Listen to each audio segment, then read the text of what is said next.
said something that just left you shaking your head later? You say, I can't believe I said that.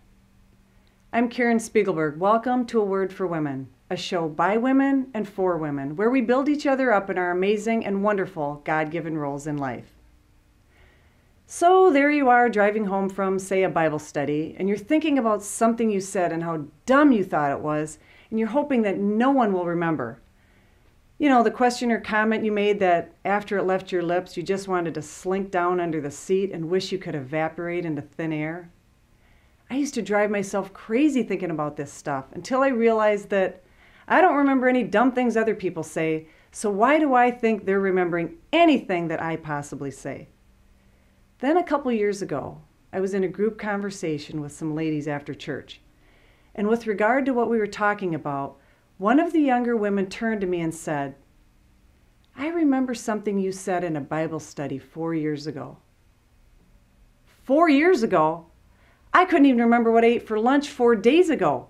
And she was telling me she remembered something I said 4 years ago?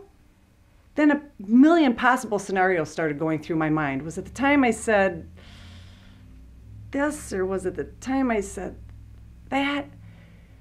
Then she told me that the words I had expressed were words of encouragement that have helped her get through some pretty tough issues over the last 4 years. I did a mental high five to the Holy Spirit on that one and said, thanks, buddy, because that was all you're doing. It was then that the big aha hit me.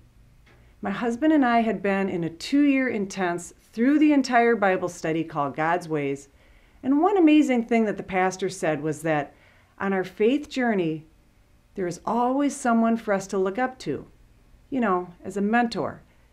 But remember that there's also someone looking up to us. For women, I think this is valuable advice, the concept of mentoring each other.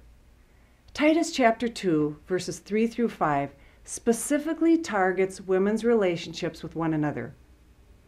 Paul encourages Titus, who is a young pastor, to seek out older, wiser women to teach and model godliness to the younger, less spiritually mature women in his congregation.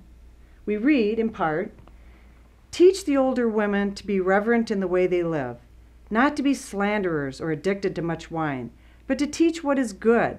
Then they can train the younger women.